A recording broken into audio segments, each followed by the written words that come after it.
fair to say that that hasn't gone quite as smoothly as that I've hoped for. I do love an opportunity to go and buy a car abroad. It's an adventure. Often the cars are good condition, and this is a story of how I came about this really lovely Mercedes W124 230 TE. I was contacted by a friend of my parents-in-law who said, do you think my car is worth anything? So I had a quick Google. He sent me some photos on WhatsApp, which you can see here. There's just some exterior shots, and I thought, well, it really looks good. I then asked if he could send a few more detailed photos of some known rust areas, such as the front wings, under the washer bottle, under the battery, which he did send over. Yeah, that was good enough for me to think, yep, I'll put that in the fleet.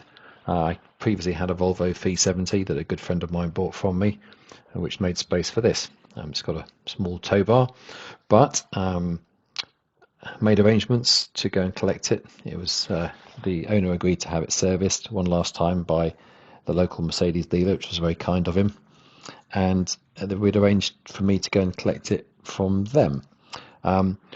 There's a bit of video following, but the first sight I saw of the car was the image you can see here of the car sitting outside the dealership. It was outside a dealership that was completely locked up. There was nobody in sight. It was Monday. It was a Monday which I'd agreed to go and collect the car on, but it was a public holiday. Anyway, that's a brief intro to the car. I'll launch into the video for you from here. On arrival at the Mercedes dealership, Aubin Automobile, I found it well and truly closed. It's Whit Monday today, a total bank holiday across France, which I didn't know, and despite the dealership confirming that they would be open today, they definitely weren't. So I was looking at another night in Chalon-sur-Saône, which wasn't going to be great because it meant more cost, another ferry booking. So I thought the only possible intervention was to find somebody who knew the owner of the garage, and luckily I found Ahmed Saba, who was working away in his business, which is refurbishing dentists' chairs and so refurbishing and reselling them on, and he happened to know the owner, Lionel Aubin, and he phoned him up on his mobile and said, "You've made a commitment to this English chap, please can you send a mechanic round to open the dealership?" Which he did, and he happens to have a W124 Mercedes Estate 300. Oh, there's a Cullinan just going past. The most unnecessary car in the world. Yeah, massive. Anyway, and he was really pleased to see this car. Really pleased to see the condition of it. I'm slightly surprised I'd paid as much as I had done, but once he saw it and I showed him a few others that were more expensive, he sort of agreed it was probably very good value. Anyway, I'm now 100 kilometres north of Chalon on the motorway. I won't make my original ferry, but I should make something around 8:30. So yeah, I'm just looking to try and get it done. I will have to stop because I didn't get a lot of sleep last night, but we'll just see how we go on. The car is immaculate. I don't know how much of it you can see from this shot, but I can zoom around whilst you're doing whilst in the edit. You know, now I've got the skills.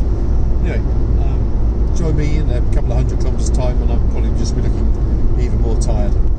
Cheers.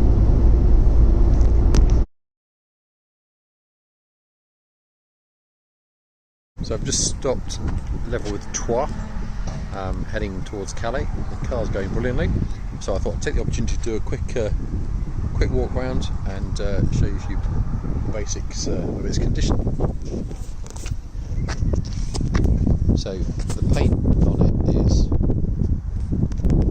well, it's not shiny, but it's all original. Tiny little scratch or bit of touch up on this part of the wing here, but kind of more importantly underneath it's just, it's a bit dirty, but and typically, I don't know whether you'll see this, but the usual crud is sitting behind the wing, so I'll just have my trusty stick. I'll do that before I get off.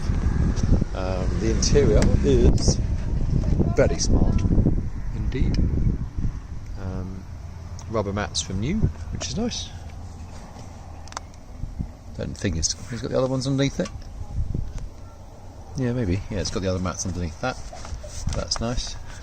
Typical of the first owner.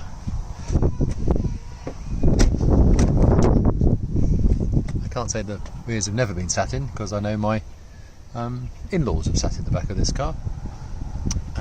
But yeah, it's definitely had no grubby children in it, which will change. Well, my child isn't that grubby now, but as you can see, the roof line is lovely. There's no marks, so it hasn't been. If this was my dad's car, it would have had marks all over the roof where he'd have carried sticks home to lie around the house. I was told that these cars rust the front wings, and I guess it's because the crud sits in them, but these are all still sound and solid. Obviously under the water bottle as well, and under the battery. I haven't taken those out yet, but I'll do that when I get home. So I think this is the 8-valve engine car, not the 16-valve version. And I don't think the aerial is working. So when I turn the radio on, there's a little scratch there, it's a shame. When I turn the radio on, I don't get any noise out of it.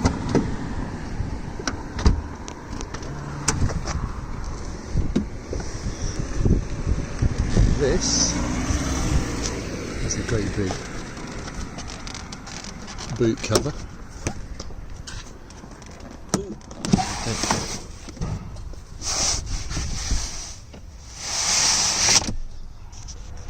This is a car cover I bought and had delivered to this Mercedes dealer, because this car's going to have to live outside of my house for a little while. That's the car cover. This is the car cover company I bought a car cover for my Citroen SM, and it's fantastic. That cover's currently over my Lancia. But yeah, it's in lovely condition. Spare tyre in there.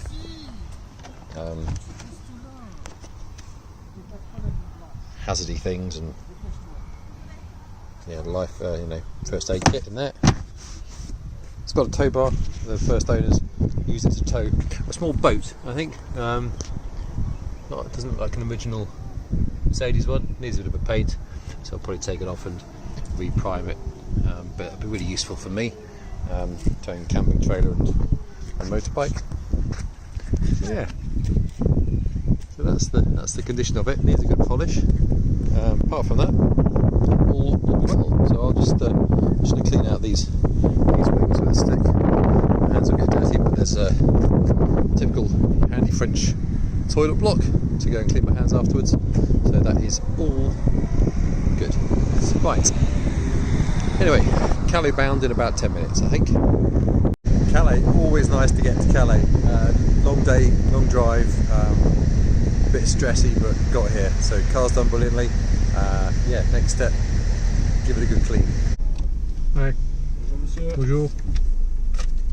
Merci. Au revoir. Merci bien. Here we go.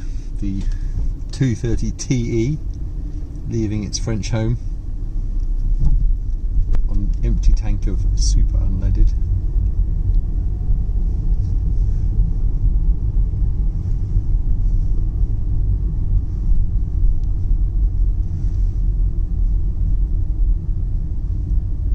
Don't think it'll be a busy crossing.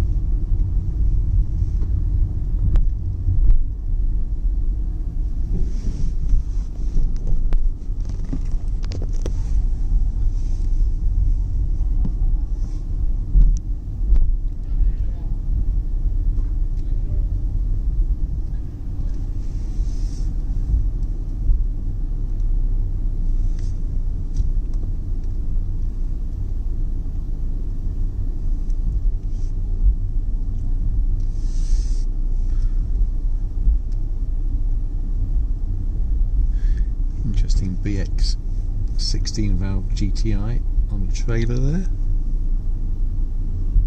wonder what the story with that is. UK registered. A race truck.